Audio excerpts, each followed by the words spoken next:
আসসালামু আলাইকুম ওয়া রাহমাতুল্লাহি ওয়া বারাকাতুহু। আলহামদুলিল্লাহ আলহামদুলিল্লাহি ওয়াহদাহু ওয়াসসালাতু ওয়াসসালামু আলা মান লা নাবিয়্যা বা'দাহু। ফাকাদ ক্বালা আল্লাহু তাআলা ফি কালামিহিল মাজিদ ওয়া ফুরকানিহিল হামিদ। সকলেই পড়ুন আউযু বিল্লাহি মিনাশ শাইতানির রাজীম। বিসমিল্লাহির রাহমানির রহিম। ইয়া আইয়ুহাল্লাযীনা আমানু লা তা'কুলু আমওয়ালাকুম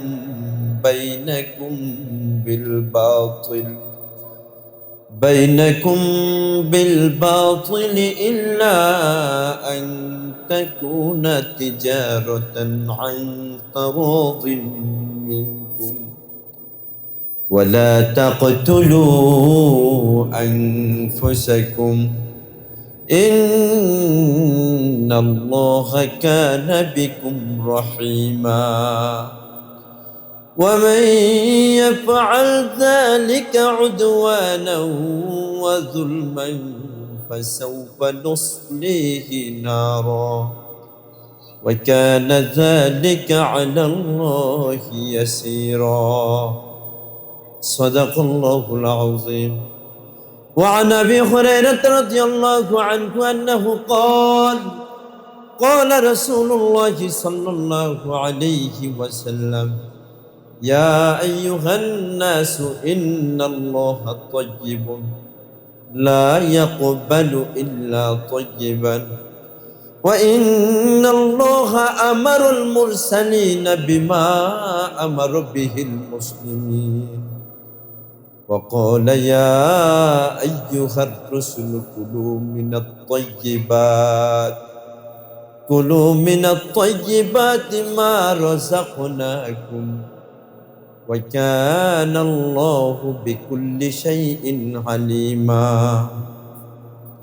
وقال تعالى يا أيها الذين آمنوا كلوا من طيبات ما رزقناكم ثم ذكر الرجل يطيل السفر أشعث أكبر ثم يمد يده إلى السماء فقال يا ربي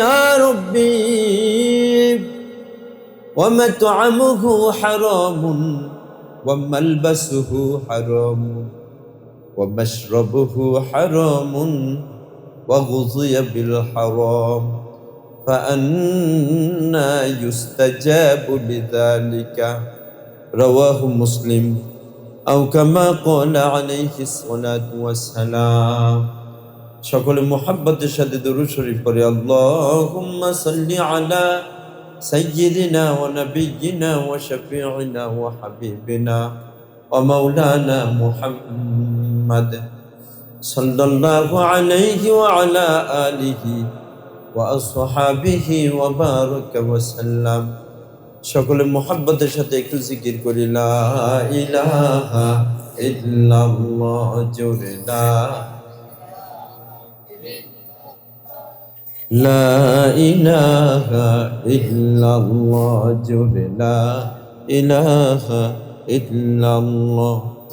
হায়াতের মালিক যে আল্লাহ, হায়াতের মালিক যে আল্লাহ, মৌতের মালিক সে আল্লাহ। লা ইলাহা ইল্লাল্লাহ লা ইলাহা ইল্লাল্লাহ লা ইলাহা ইল্লাল্লাহ লা ইলাহা ইল্লাল্লাহ লা ইলাহা ইল্লাল্লাহ মুহাম্মাদুর রাসূলুল্লাহ সাল্লাল্লাহু আলাইহি ওয়াসাল্লাম। সাদাকাল্লাহুল আযীম ওয়া সাদাকা রাসূলুহুন নবিয়্যুল কারীম ওয়া নাহনু আলা যালিকা মিনাশ শাহিদিন ওয়াশ শাকিরিন ওয়ালহামদুলিল্লাহি রাব্বিল আলামিন। আলহামদুলিল্লাহ, আল্লাহ রাব্বুল আলামিনের দরবারে অসংখ্য অগণিত প্রশংসা যে মহান রব্বুল আলামিন আমাদের সকলকে দানঘর মসজিদ মাদ্রাসা কমিটি ও এলাকাবাসীর যৌথ উদ্যোগে দামগড় মসজিদ মাদ্রাসা ঈদগাহ কবরস্থান উন্নয়ন কল্পে 2 দিনব্যাপী মাহফিলের আয়োজন করার তৌফিক দান করেছেন। 2 দিনব্যাপী মাহফিলের আজ প্রথম দিনের দ্বিতীয় অধিবেশনের কাজ চলতেছে। উপস্থিত আজকের মাহফিলের সম্মানিত অতিথিবৃন্দ, অত্র মাদ্রাসার সম্মানিত আসাতিজা ইকরাম, ছাত্রবৃন্দ, আমার সামনে উপস্থিত অত্র এলাকার দিনদার পরহেজগার মুসল্লিয়ান ইকরাম, প্রত্যেকের প্রতি রহিল আমার আন্তরিক ভালোবাসা এবং দোয়া। সর্বপ্রথম আল্লাহ রব্বুল আলমিনের দরবারে অসংখ্য অগণিত প্রশংসা যে মহান রব্বুল আলমিন শীতের সূচনা লগ্নে আমাদের সকলকে দুনিয়ার সর্বপ্রকার কাজকর্ম থেকে অবসর হয়ে আজকের মাহফিলে বেহেশতের বাগানে বেহেশতের মেহমান হিসেবে কবুল করেছেন। ওলামা ইকরামদের জবান থেকে দিনই কিছু আলোচনা বলা এবং শোনার সুযোগ করে দিয়েছেন। সেই জন্য প্রত্যেকে অন্তরস্থল থেকে আল্লাহ পাকের সন্তুষ্টির উদ্দেশ্যে আকাশ বাতাস মুখরিত করে কণ্ঠে কণ্ঠে একত্রিত করে জোরে সরে একবার বলে আলহামদুলিল্লাহ। আমরা যে আজকের এই মাহফিলে একত্রিত হয়ে বসতে পেরেছি তাতে কি আপনারা খুশি না বেজার? অল্প না বেশি? তাহলে আবারও জোরে সরে একবার বলে আলহামদুলিল্লাহ। আমরা দুনিয়ার বুকে আগমন করেছি দুনিয়া কামাই করার জন্য নাকি আখেরাত কামাই করার জন্য? আরো জোরে বলুন। কিন্তু আমাদের চালচলন, আমাদের আচার ব্যবহার, আমাদের লেনদেন, মুআমালাত, মুআশারাত সবকিছু দেখলে বোঝা যায় যে আমরা আখেরাত কামাই করতেছি না দুনিয়া কামাই করতেছি। হায়, দুনিয়া কামাইয়ে ব্যস্ত রয়েছে, দুইটা চোখ বন্ধ হয়ে যাবে। এই পৃথিবী ছেড়ে আমাদের চলে যেতে হবে। আমাদের পূর্বপুরুষ অনেকেই চলে গেছেন, রানিং সময়ে অনেকেই মৃত্যুর সাথে পাঞ্জা নড়ছেন, আবার অনেকেই দুনিয়ার বুকে বেঁচে আছে। ছোট্ট ছিলাম, বড় হয়েছি, যুবক ছিলাম, বৃদ্ধ হয়ে গেলাম। আস্তে আস্তে এই দুনিয়ার হায়াতি জিন্দিগি শেষ হয়ে যাবে। এই পৃথিবী ছেড়ে একদিন চলে যেতে হবে। জোরে বলুন কথা ঠিক কিনা?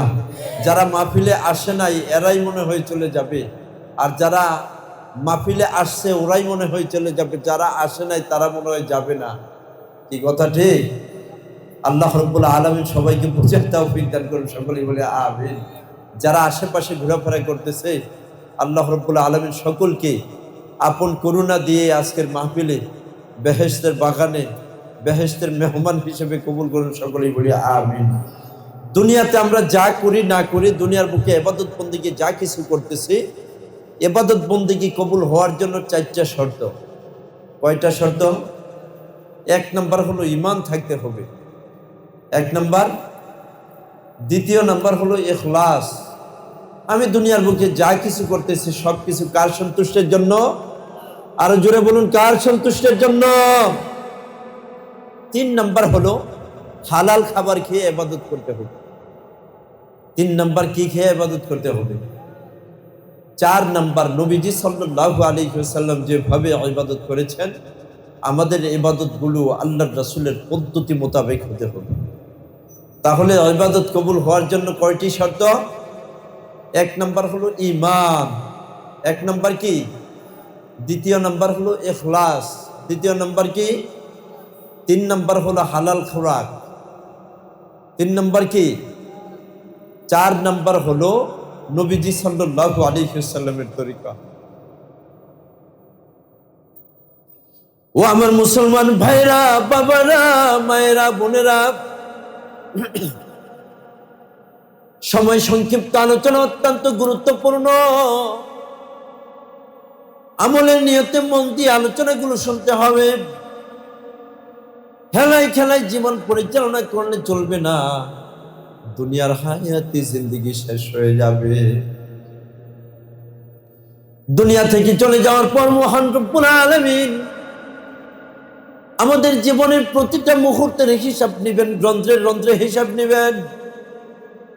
আল্লাহ রাব্বুল আলামিন কুরআনুল কারীমে সূরাতুল ইসরায় ঘোষণা করতেছেন, ওয়া কুল্লা ইনসানিন আলজামনাহু তাইরাহু ফি উনুকি ونخرج له يوم القيامة كتابا يلقاه منشورا اقرأ كتابك كفى بنفسك اليوم عليك حسيبا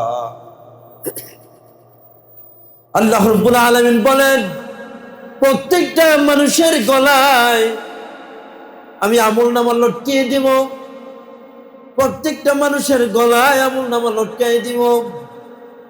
এই আমলনামা তারা খোলা অবস্থায় পাবে। আমি তাদেরকে বলবো, ইকরা কিতাবাকা, তুমি তোমার আমলনামা পড়ো। দুনিয়ার বুকে কিভাবে তুমি জীবন পরিচালনা করেছিলা, তুমি তোমার আমলনামা পড়ো। আমলনামা পড়ার পর মহান রব্বুল আলামিন বলবেন, এবার তো তুমি তোমার আমলনামা পড়েছ, এবার তুমি নিজেই বলো দেখি, তুমি কি জাহান্নামের আসামি হওয়ার যোগ্য নাকি জান্নাতের মেহমান হওয়ার যোগ্য? এখন একটু চিন্তা ভাবনা করে দেখুন, আমি আপনি যেভাবে জীবন পরিচালনা করছি, যেভাবে বর্তমানে জীবন পরিচালনা করতেছি, আমার আপনার আমলনামায় গুনাহের পরিমাণ বেশি নাকি সওয়াবের পরিমাণ বেশি? জোরে বলুন। গুনাহের পরিমাণ বেশি মুসলমান। গুনাহের পরিমাণ যেহেতু বেশি হয়ে যাচ্ছে, তাহলে জান্নাতের আশা করা যায় না। এখন গুনাহের কাজ করা আর সওয়াবের কাজ করা, এটা তো বান্দার এখতিয়ার। জোরে বলুন কথা ঠিক কিনা? আমি আপনি যদি মোবাইল ছেড়ে তাসবিহ নিয়ে বসতে পারি, আমি আপনি দোকান পাটের আড্ডা ছেড়ে যদি মাহফিলে বসে তাও বসতে পারি, আমি আপনি বাড়িতে ঘুমিয়ে না থেকে নামাজ যদি আদায় করি তাও করতে পারি। আল্লাহ এমন শক্তি দিয়েছেন কিনা? জোরে বলুন। আল্লাহ শক্তি দিয়েছেন, কিন্তু শক্তিটা তো আমরা আল্লাহর কথা মেনে ব্যয় করি না। শক্তিটা আমরা ব্যয় করতেছি শয়তানের কথা মেনে। জোরে বলুন কথা ঠিক কিনা? শয়তানের কথা মতো আমরা জীবন পরিচালনা করতেছি। শয়তান বলতেছে বন্ধু বান্ধবদের সাথে একটু আড্ডা দে, আরে কালকে মাহফিল শুনবি না, আজকে মাহফিলে যাওয়ার দরকার নাই, এটা বলে শয়তান আমাদেরকে দূরে সরায় রাখছে। শয়তান বলতেছে মাহফিল তো প্রতি বছর হয়, কত হুজুর আয়ে, জুমার সময় না বয়ান শুনলি আবার যাওয়ার দরকার কি? এভাবে শয়তান আমাদেরকে দূরে সরায় রাখে, আল্লাহর পথ থেকে দূরে সরায় রাখে, নবীজির রাস্তা থেকে দূরে সরায় রাখেন। ও আমার ভাইরা বাবারা, ইমান নামক একটা ব্যাটারি রয়েছে, ওই ব্যাটারির চার্জের জন্য আজকের মাহফিল। জুড়ে বলুন কথা ঠিক কিনা? তাহলে চারটা বিষয় আমাদের খেয়াল রাখতে হবে। ইবাদত কবুল হওয়ার জন্য চারটা বিষয় খেয়াল রাখতে হবে। 1 নাম্বার হলো ঈমান, 2 নাম্বার হলো ইখলাস, 3 নাম্বার হলো হালাল খোরাক, 4 নাম্বার হলো নবীজির পদ্ধতি। 1 নাম্বার হলো ঈমান, 2 নাম্বার হলো ইখলাস, 4 নাম্বার হলো হালাল খোরাক, 3 নাম্বার হলো হালাল খোরাক, 4 নাম্বার হলো নবীজি সাল্লাল্লাহু আলাইহি ওয়াসাল্লামের পদ্ধতিতে ইবাদত করা।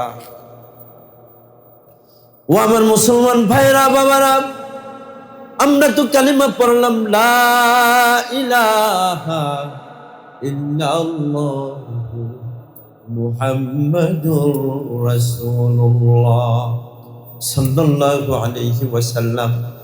আমরা কালিমা পড়েছি। ইখলাস মোটামুটি যত ইবাদত বন্দেগী করি সব কিছু আল্লাহর সন্তুষ্টির জন্য করে থাকি।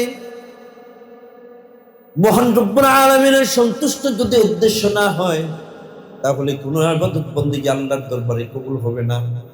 এই ইবাদত বন্দেগী দিয়া কখনো জান্নাতের আশা করা যাবে না। জোরে বলুন কথা ঠিক কিনা? মহান রব্বুল আলামিন এই বিষয়ে সূরাতুল মাউনে ঘোষণা করতেছেন, ফাওয়াইলুল লিল মুসাল্লিন الذين هم عن صلاتهم ساهون الذين هم يراءون ويمنعون الماعون। আল্লাহ রাব্বুল আলামিন বলেন, ওই সমস্ত মুসল্লিদের জন্য ধ্বংস, আল্লাযীনা হুম ইউরাউন, যারা লোক দেখানোর জন্য নামাজ আদায় করে। নবীজি সাল্লাল্লাহু আলাইহি ওয়াসাল্লাম বলেন, যারা লোক দেখানোর জন্য দান সদকা করে, যারা লোক দেখানোর জন্য রোজা রাখে, যারা লোক দেখানোর জন্য নামাজ আদায় করে, যারা লোক দেখানোর জন্য ইবাদত বন্দেগী করে, আল্লাহর রাসূল বলতেছেন তারা আল্লাহর সাথে শিরক করেছে। বলেন নাউজুবিল্লাহ। তাহলে প্রত্যেকটা ইবাদত করতে হবে কার সন্তুষ্টির জন্য? জোরে বলুন। আমার নামাজ, আমার রোজা, আমার হজ, আমার যাকাত, আমার জীবন মরণ সবকিছু কার সন্তুষ্টির জন্য? একমাত্র আল্লাহর সন্তুষ্টির জন্য হতে হবে। যদি আল্লাহর সন্তুষ্টির জন্য না হয় তাহলে কোনো ইবাদতই কবুল হবে না। জোরে বলুন, কথা ঠিক কিনা? 3 নম্বর হলো হালাল খোরাক। ও আমার মুসলমান ভাইরা, বাবারা, মায়েরা, বোনেরা, কুরআনুল কারীমে সূরাতুল ইসরা 29 নম্বর আয়াতে আল্লাহ রাব্বুল আলামিন বলতেছেন, ইয়া আইয়ুহাল্লাযীনা আমানু লা তাকুলু আমওয়ালাকুম বাইনাকুম বিল বাতিল ইল্লা আন তাকুনা তিজারাতান আন তারাদিম মিনকুম ওয়া লা তাকতুলু আনফুসাকুম ইন্নাল্লাহা কানা বিকুম রহিমা। আল্লাহ রাব্বুল আলামিন সূরাতুন নিসা 29 নম্বর আয়াতে ঘোষণা করতেছেন, ও ঈমানদারগণেরা, ঈমানদারদেরকে ডেকে আল্লাহ রাব্বুল আলামিন বলতেছেন, যারা ঈমান এনেছে আল্লাহর উপর, যারা ঈমান এনেছে আখিরাতের উপর, যারা ঈমান এনেছে পরকালের উপর, যারা ঈমান এনেছে পুনরুত্থানের উপর, যারা ঈমান এনেছে জান্নাত জাহান্নামের উপর, যারা পুলসিরাতের উপর ঈমান এনেছে, যারা পরকালের প্রত্যেকটা বিষয়কে বিশ্বাস করে, আল্লাহ রাব্বুল আলামিন তাদেরকে ঈমানদার বলে বিবেচনা করেছেন। আল্লাহ রাব্বুল আলামিন ঈমানদারদেরকে বলতেছেন, ইয়া আইয়ুহাল্লাযীনা আমানু লা তাকুলু আমওয়ালাকুম বাইনাকুম বিল বাতিল। অবশ্যই অবশ্যই তোমরা অন্যায়ভাবে কোনোদিন কারো সম্পদ ভক্ষণ করিও না। ওয়ালা তাকতুলু আনফুসাকুম। আল্লাহ রাব্বুল আলামিন এই আয়াতে কারিমায় 2টা ঘোষণা করেছেন 2টা বিষয়ের উপর। কয়টি বিষয়ের উপর জুড়ে বলুন? 1 নম্বর হলো অন্যায়ভাবে কারো সম্পদ ভক্ষণ করিও না। 2 নম্বর হলো ওয়ালা তাকতুলু আনফুসাকুম, কখনো আত্মহত্যা করিও না। তাহলে কয়টি বিষয়? 2টি বিষয়। 1 নম্বর হলো অন্যায়ভাবে কারো সম্পদ ভক্ষণ করিও না। 2 নম্বর হলো আত্মহত্যা করিও না।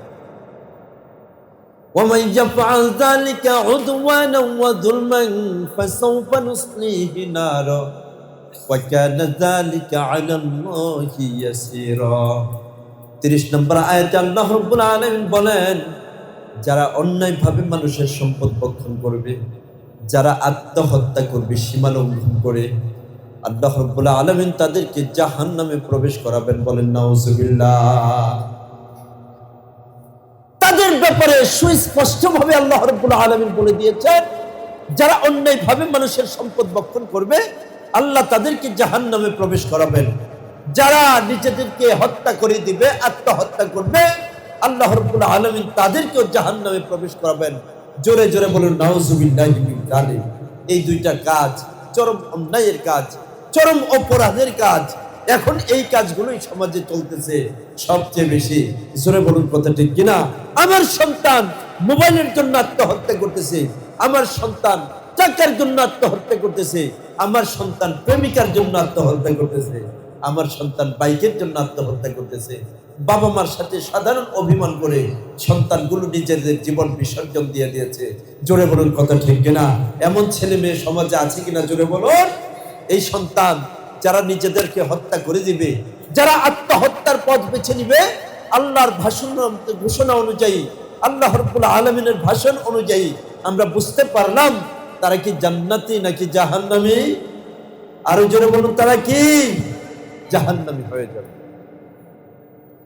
নবীজি সাল্লাল্লাহু আলাইহি ওয়াসাল্লাম বুখারী শরীফে বর্ণিত আছে, আল্লাহর রাসূল উল্লেখ করেন, মান কাতালা নাফসাহু বিহাদিদাতিন ফাহাদিদাতুহু ফি ইয়াদিহি ইয়াতাওয়াজ্জাউ বিহা في على بطنه خالدا مخلدا فيها أبدا ومن شرب سما فقتل نفسه فهو يتحساه في نار جهنم خالدا مخلدا فيها أبدا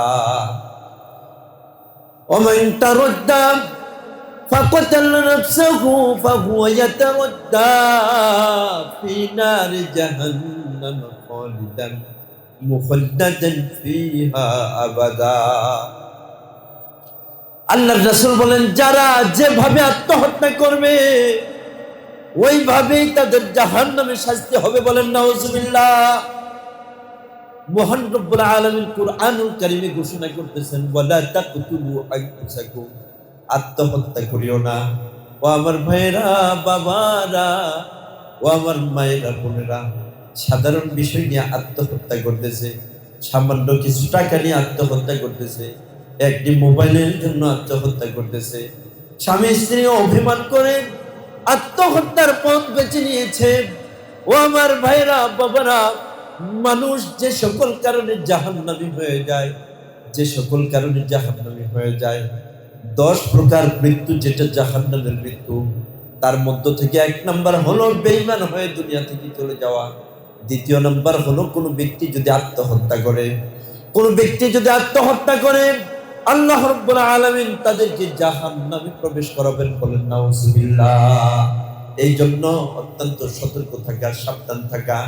কখনো অন্যায়ভাবে কারো সম্পদ ভক্ষণ করা যাবে না, কখনো নিজেরা আত্মহত্যা করা যাবে না। এগুলো খুব খেয়াল রাখা, সমাজে সকল বিষয়গুলো খুব বেশি আলোচনা হওয়ার দরকার। অন্যায়ভাবে মানুষের সম্পদ ভক্ষণ করতেছি, মানুষের সম্পদ আত্মসাৎ করতেছি, অন্যায়ভাবে আমরা নিজেদের জীবন পরিচালনা করতেছি, কত ধরনের ভয়াবহ অপরাধের সাথে আমরা লিপ্ত রয়েছি। একটু চিন্তা ভাবনা করি না, কার সম্পদ ভক্ষণ করলাম, কিভাবে ভক্ষণ করলাম, হালাল খাইলাম না হারাম খাইলাম, একটু চিন্তা ভাবনা আমরা করি না। এতটুকু চিন্তা ভাবনা আমাদের করার দরকার আছে কিনা জোরে বলুন। যদি আমি আপনি চিন্তা ভাবনা না করি, হালাল হারাম তারতম্য করে না চলি, তাহলে আমার আপনার ইবাদত বন্দেগী কিছুই আল্লাহর দরবারে কবুল হবে না। এই ইবাদত বন্দেগী দিয়া কখনো জান্নাতের আশা করা যাবে।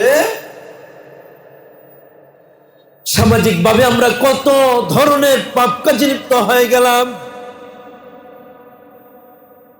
সামাজিক ভাবে আমরা কত ধরনের পাপ কাজে লিপ্ত হয়ে যাই, একটু চিন্তা ভাবনাও করি না। হায় হায়, এটা তো পাপ হইতেছে, এটা তো অন্যায় হইতেছে, এটা তো মন্দ কাজ, এটা কখনো চিন্তা ভাবনাও করি না।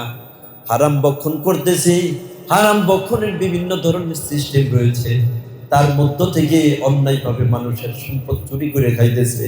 জোরে বলুন কথা ঠিক না? সামাজিক পরিস্থিতি এতটা ভয়াবহ হয়ে গেল, ঘরের ভেতরে কোনো জিনিস শান্তিতে রাখা যায় না। পকেট মার মোবাইল চুরি করে পকেট থেকে নেওয়া যায়, পকেট মার টাকা চুরি করে নিয়ে যায়, বাসা বাড়ি থেকে নানান ধরনের কত কিছু চুরি করে নিয়ে যায়।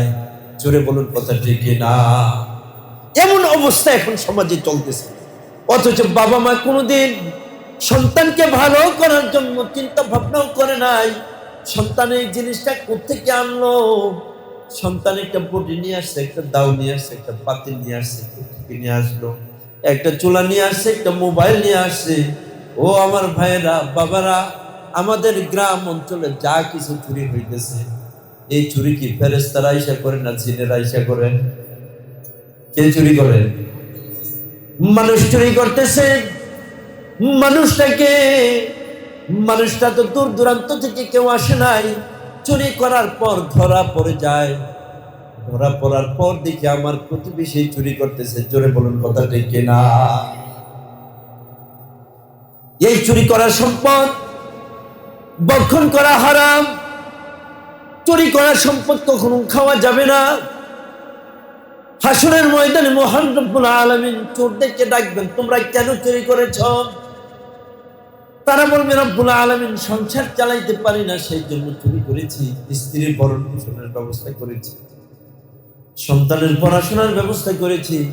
আল্লাহ রব্বুল আলামিন তদন্ত কমিটি পাঠাইবেন, ফেরেশতাদের পাঠাইয়া বলবেন, তোমার ও ফেরেশতারা, তোমরা এই বান্দার স্ত্রীর কাছে যাও, এই বান্দার ছেলে মেয়ের কাছে যাও, এই বান্দার বাবা মার কাছে যাও। ফেরেশতারা তখন ওই বান্দার সন্তানের কাছে যাবে, গিয়ে বলবে, তোমার বাবা যে দুনিয়ার বুকে চুরি করতো, তোমরা তার উপর সন্তুষ্ট ছিলে কিনা? সন্তানরা বলবে, আল্লাহ, আমরা কোনোদিন বাবার চুরির উপর আমরা সন্তুষ্ট ছিলাম না, আমরা বারবার নিষেধ করেছি। এবার যাবে বিবির কাছে, বিবিও বলবে আমার স্বামী চুরি করুক, এটা আমরা কখনো চাই নাই। বাবা মার কাছে যাইবে, বাবা মাও বলবেন সন্তান চুরি করুক, এটা আমরা কোনোদিন কখনো চাই নাই। কিন্তু সন্তানকে কোনোভাবেই বুঝাইতে পারে নাই, সে বারবার চুরি করছে, বারবার চুরি করছে। আল্লাহ রাব্বুল আলামিন বলেন, ওয়ালা তাজিরু ওয়াজিরাতু উযরা উখরা। হাসরের ময়দানে কেউ কারো পাপের বোঝা বহন করবে না, যার যার পাপের বোঝা তারই বহন করতে হবে। রেকর্ড করে আনে শোনাবে, দেখো তোমার বিবি বলতেছে, তুমি তো বলছো তোমার বিবির জন্য চুরি করেছ। তোমার বিবি বলতেছে তোমার চুরির উপর তোমার বিবি সন্তুষ্ট ছিল না। তোমার সন্তানের ভয়েস রেকর্ড নিয়ে আসছি, দেখো তোমার সন্তানের সন্তুষ্ট ছিল না। তোমার বাবা মায়ের ভয়েস রেকর্ড নিয়ে আসছি, দেখো তোমার বাবা মাও তার উপর সন্তুষ্ট ছিল না। শেষ পর্যন্ত বান্দা অত্যন্ত আফসোস করতে থাকবে, আফসোস করতে থাকবে। ওই সময় আফসোস করলে কোনো কাজ আসবে না। জোরে বলুন কথা ঠিক কিনা?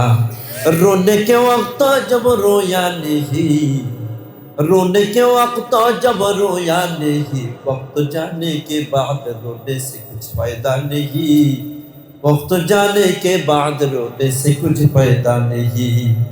जागना है जाग ले अफलाकी की साए तले,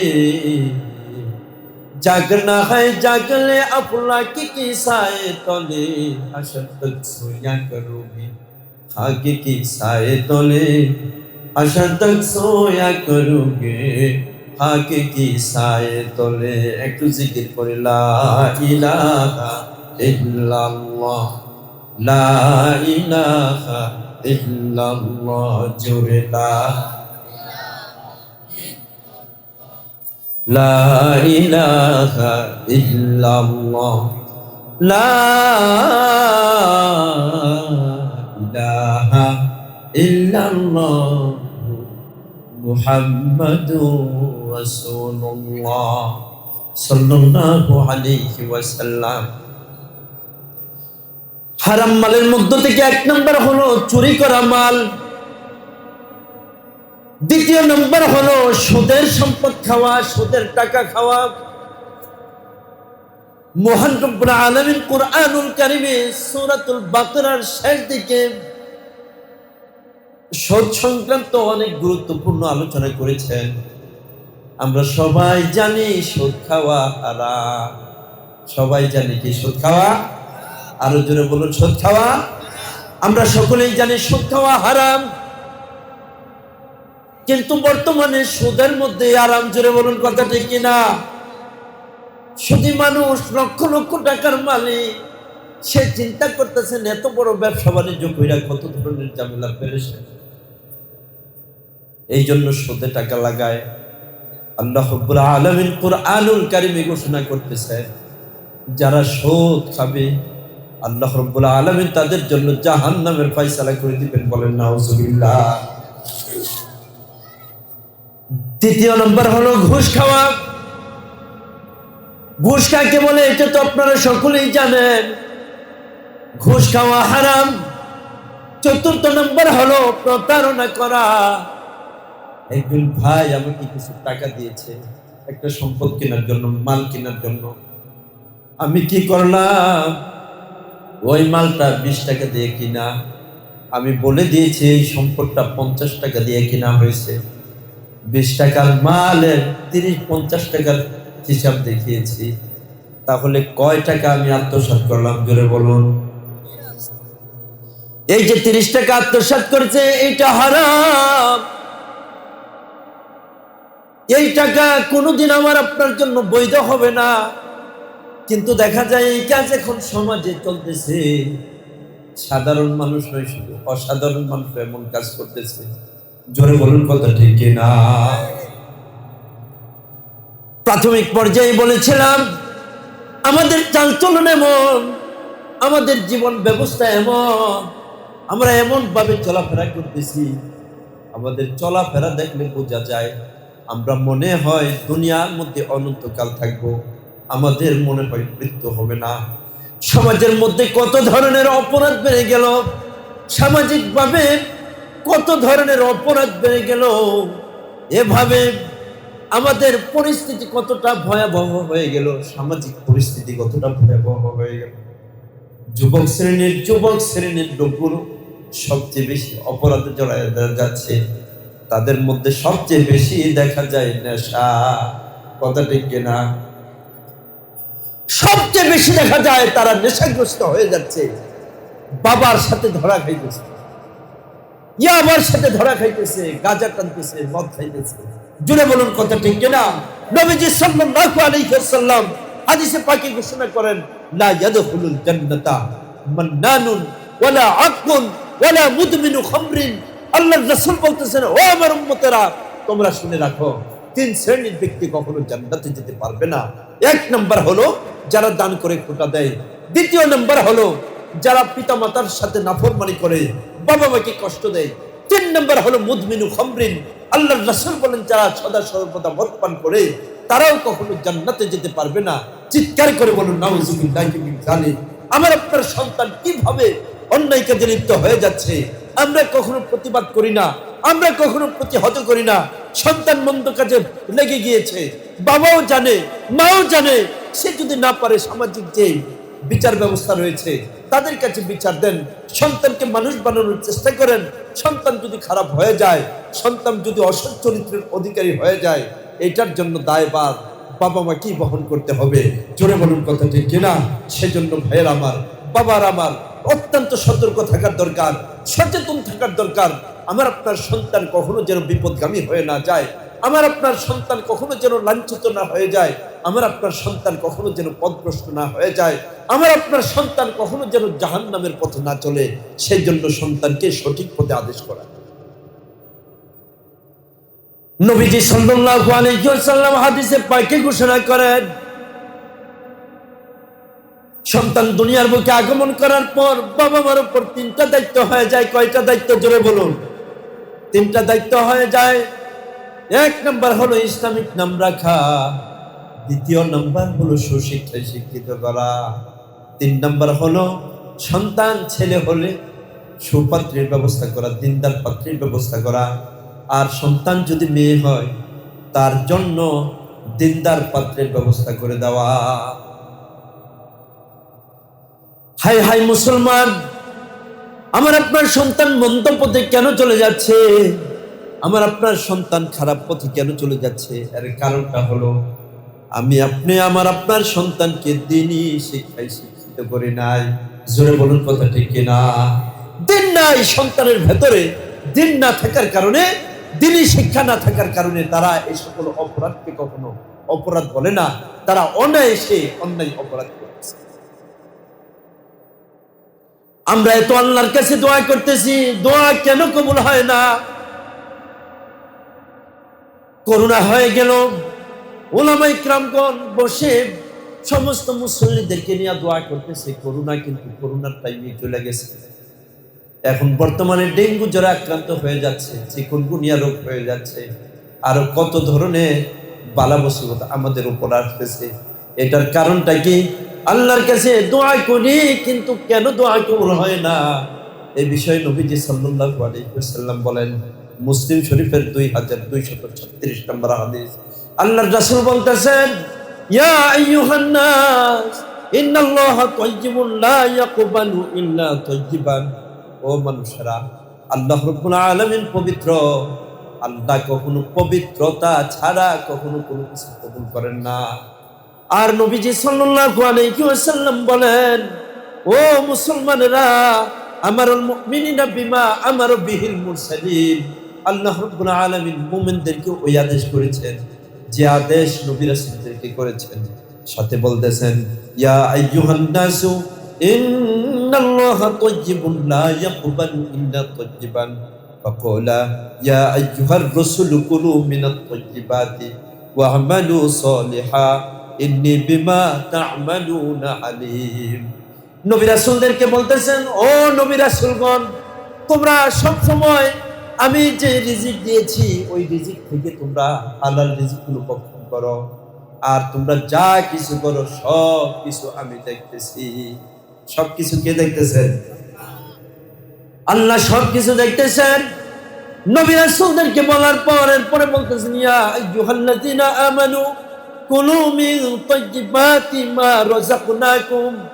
আল্লাহ বলতেছেন, ও ঈমানদারগণেরা, আমি তোমাদের জন্য যা হালাল করেছি তা থেকে তোমরা ভক্ষণ করো।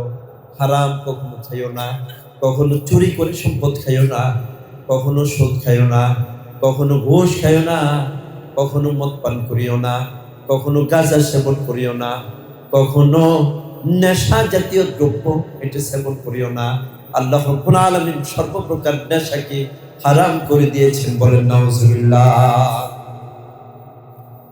এরপরে নবীজি সাল্লাল্লাহু আলাইহি ওয়াসাল্লাম বলেন, সুম্মা যাকারা আর-রাজুলা ইউতিলু সাফার আশআসা আকবার। আল্লাহর রাসূল বলেন, একজন ব্যক্তির কথা নবীজি স্মরণ করলেন। একজন ব্যক্তি অনেক লম্বা সফর করেছে, লম্বা জার্নি করেছে। যে লোকটা সফর করেছে, আল্লাহর রাসূল বলেন, মহান রব্বুল আলামিন তিন প্রকার ব্যক্তির দোয়া কবুল করেন। কয় প্রকার ব্যক্তির? তিন প্রকার ব্যক্তির দোয়া কবুল করেন। এক নম্বর হলো বাবা মার দোয়া কবুল করেন। দুই নম্বর হলো রোজাদার ব্যক্তি যখন ইফতারের সময় দোয়া করেন তার দোয়া কবুল করেন। তিন নম্বর হলো যে ব্যক্তি মুসাফির হইয়া আল্লাহর কাছে দোয়া করে তার দোয়াও আল্লাহ কবুল করে থাকেন, বলেন সুবহানাল্লাহ।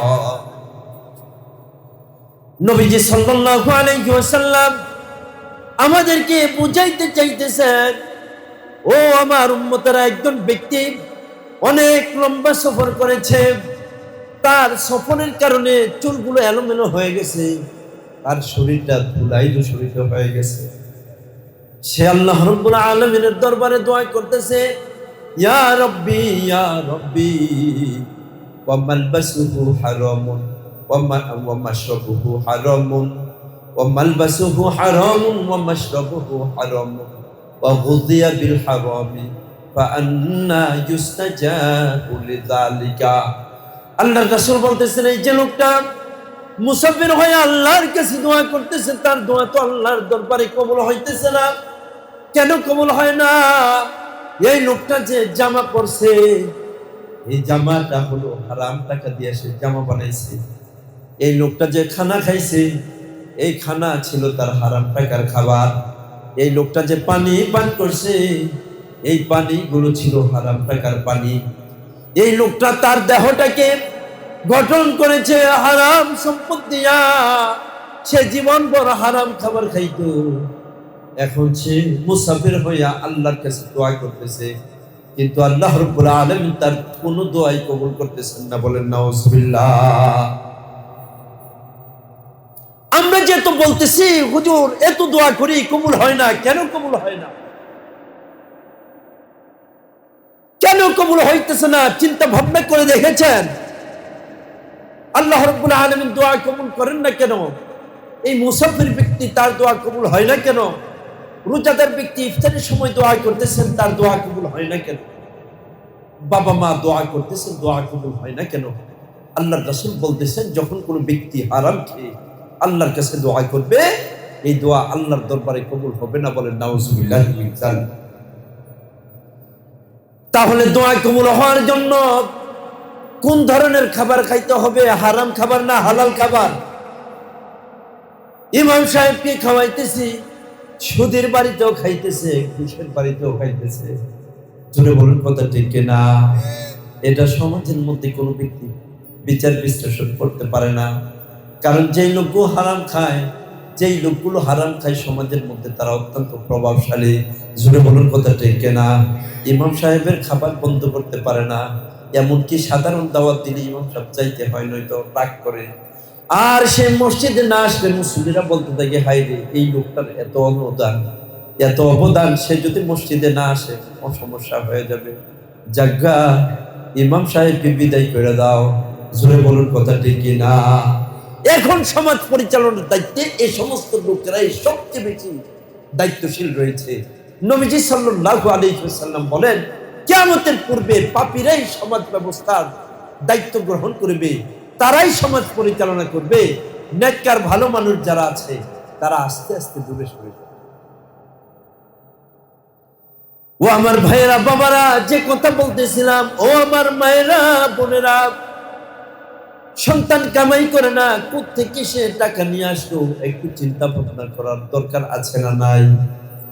সন্তান নেশা করতেছে, মানুষের জবান থেকে শুনলাম, এই সন্তানের নেশা দূর করার দরকার আছে না নাই? একটু সন্তানের নেশা যদি আপনারা দূর না করেন, সন্তানকে যদি স্বাভাবিক অবস্থায় ছেড়ে দেন, এই সন্তানের কারণে সংসারে অশান্তি নেমে আসবে, এই সন্তানের কারণে সমাজে অশান্তি নেমে আসবে, এই সন্তানের কারণে নিজেদের সন্তান সন্ততি, তার স্ত্রী পুত্র যারা আছে তারাও অশান্তিতে থাকবে।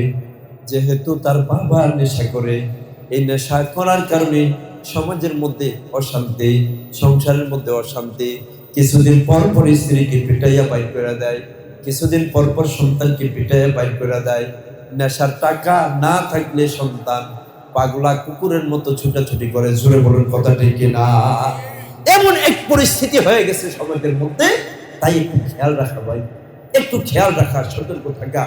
আর নয়তো আমার আপনার জীবন বরবাদ হয়ে যাবে। হাসরের ময়দানে আল্লাহর কাছে আমরা কি জবাব দিব? তোমার সন্তান তোমার সন্তান বিপদগামী হয়ে গেছে, তোমার সন্তান নেশা করেছে, তোমার সন্তান জুয়া খেলেছে, তোমার সন্তান সুদ খেয়েছে, তোমার সন্তান ঘুষ খেয়েছে, তুমি বাপ হিসেবে কতটুকু দায়িত্ব পালন করেছ? সন্তানকে এই মন্দ কাজ থেকে দূরে সরানোর জন্য কতটুকু হস্তক্ষেপ গ্রহণ করেছ? এটা মহান রব্বুল আলামিন তোমাকে জিজ্ঞেস করে। নবীজি সাল্লাল্লাহু আলাইহি ওয়াসাল্লাম হাদিসে পাকে ঘোষণা করেন, বুখারী মুসলিম শরীফের হাদিস, হযরত আব্দুল্লাহ ইবনে ওমর রাদিয়াল্লাহু আনহু থেকে বর্ণিত, আলা কুল্লুকুম রাইন ওয়া কুল্লুকুম মাসউলুন আন রাইয়াতিহি। আল্লাহর রাসূল বলতেছেন, হে আমার উম্মতেরা, সবাই দায়িত্বশীল, তোমরা সবাই দায়িত্বশীল, সবাই কিন্তু হাসরের ময়দানে যার যার দায়িত্ব সম্পর্কে জিজ্ঞাসিত হবা, যার যার দায়িত্ব সম্পর্কে জিজ্ঞাসিত হবা। নবীজি সাল্লাল্লাহু আলাইহি ওয়াসাল্লাম বলে, সামাজিক পর্যায়ে যারা রয়েছে তারা দায়িত্বশীল, পারিবারিক পর্যায়ে যারা রয়েছে তারা দায়িত্বশীল, ইউনিয়নের দায়িত্বে যে চেয়ারম্যান রয়েছে সেই ইউনিয়নের দায়িত্বশীল, থানা পর্যায়ে যে এমপি সাহেব রয়েছে তিনি হলেন থানার দায়িত্বশীল, জেলা পর্যায়ে যে রয়েছে তিনি হলেন জেলার দায়িত্বশীল, বিভাগীয় পর্যায়ে যে রয়েছেন তিনি হলেন পুরো বিভাগের দায়িত্বশীল। এভাবে প্রত্যেকটা ডিপার্টমেন্টে যারা রয়েছেন সকলেই আলাদা আলাদা দায়িত্বশীল। নবীজি সাল্লাল্লাহু আলাইহি ওয়াসাল্লাম বলেন, হাসরের ময়দানে তোমাদের জবাব দিতে হবে, তোমাদের জবাব দিতে হবে। তোমাদের সমাজের যুবকগুলো কেন বিপদগামী হয়ে গেছে? তোমরা মুরব্বীরা যারা রয়েছ, সমাজ ব্যবস্থায় যে সকল মাতার প্রধানরা রয়েছে, নবীজি সাল্লাল্লাহু আলাইহি ওয়াসাল্লাম বলেন তারা সকলেই দায়িত্বশীল। হাসরের ময়দানে তোমার জবাব দিতে হবে, তুমি সমাজ পরিচালনার ক্ষেত্রে কেন কার্পণ্য করেছ? তুমি সমাজ পরিচালনার ক্ষেত্রে কেন এমন অবস্থা তৈরি করেছ? এই জন্য তোমার হিসাব দিতে হবে। তুমি কেন সমাজের প্রত্যেকটা বিচার বিশ্লেষণ ঠিক মতো করো নাই? সঠিক বিচার কেন করো নাই? সন্তানগুলো বিপদগামী হয়ে যায়, এই ক্ষেত্রে কেন তুমি তাদের বিচার করো নাই? এই জন্য একজন নেতাকে আল্লাহ রাব্বুল আলামিন ধরবেন। সকলেই বলুন নাউযুবিল্লাহ, একটু জিকির করি লা ইলাহা ইল্লাল্লাহ, জোরে লা। হ্যাঁ, তুমি একটু তাড়াতাড়ি নিয়ে আসো না রে। আমি শেষ, হ্যাঁ ফিনিশিং গেলাম এখন। লা ইলাহা ইল্লাল্লাহ, জোরে লা ইলাহা ইল্লাল্লাহ। এই আমাকে ওখান থেকে ফোন দিতেছে, কত দেরি হয়ে যাচ্ছে। নিয়ে পড়ে লা ইলাহা ইল্লাল্লাহ মুহাম্মাদুর রাসূলুল্লাহ সাল্লাল্লাহু আলাইহি ওয়াসাল্লাম। ও আমার ভাইরা বাবারা, একটু চিন্তা ভাবনা করার দরকার আছে। সন্তানদেরকে সঠিক পথে পরিচালনা করার আমাদের দরকার আছে না নাই? আরো জোরে বলুন। সমাজের যে সকল মাতাব্বর প্রধানরা রয়েছেন তাদের দায়িত্ব আছে না নাই? যদি দায়িত্ব থাকে তাহলে অবশ্যই খেয়াল রাখতে হবে, তালিকা করবে কোন সমস্ত সন্তানগুলো এ ধরনের অপরাধে লিপ্ত রয়েছে, তাদের তালিকা করে সমাজের সকলকে নিয়ে তাদের জন্য টাইম পিটিশন দিয়ে দিবে, সময় নির্ধারণ করে দিবে। এত দিনের মধ্যে তোমাদের নেশা ছাড়তে হবে, নেশা বেচা কিনা ছাড়তে হবে, এত দিনের মধ্যে ঘুষ খাওয়া ছাড়তে হবে, সুদ খাওয়া ছাড়তে হবে, নয়তো সামাজিক ভাবে তোমাদেরকে বয়কট করা হবে, সমাজ থেকে তোমাদের বিতাড়িত করা হবে। জোরে বলুন কথা ঠিক কিনা? এভাবে যদি সমাজ ব্যবস্থা না হয় এই সমাজে ভূমিকম্প আসবে, এই সমাজে করোনা আসবে, এই সমাজে ডেঙ্গু জ্বর আসবে, চিকুনগুনিয়া সহ আরো বিভিন্ন ধরনের মহামারী আমাদেরকে পাকড়াও করবে, আমাদেরকে ধ্বংস করে দিবে। আল্লাহ রাব্বুল আলামিন আমাদের সকলকে বোঝার এবং মেনে চলার তৌফিক দান করুন। সকলে বলি আমিন। আরো জোরে বলি আমিন। ও আমার ভাইয়েরা, বাবার আমার, আজকের মাহফিলের আরো অন্যান্য অতিথিবৃন্দ রয়েছেন, ওলামা ইকরামগণ রয়েছেন, চমৎকার আলোচনা করে থাকেন, সুন্দর আলোচনা করে থাকেন। আমরা ইনশাআল্লাহ শেষ পর্যন্ত থাকতে রাজি আছি সবাই ইনশাআল্লাহ। কি সবাই রাজি আছি? কে কে রাজি আছি? আল্লাহু আকবার। নারায়ে তাকবীর, নারায়ে তাকবীর। আজকের মাহফিল আলেম উলামা যেখানে, ওয়াজ মাহফিল যেখানে, মসজিদ মাদ্রাসা যেখানে, গান বাজনা যেখানে, মাশাআল্লাহ আপনারা তো ফার্স্ট ক্লাস মুসল্লি দেখা যায়, অত্যন্ত সতর্ক থাকেন। যাক, আল্লাহ রাব্বুল আলামিন আমাদের সকলকে দ্বীনের সাথেই থাকার তৌফিক দান করুন। সকলে বলি আমিন। আমার জন্য দোয়া করবেন তো?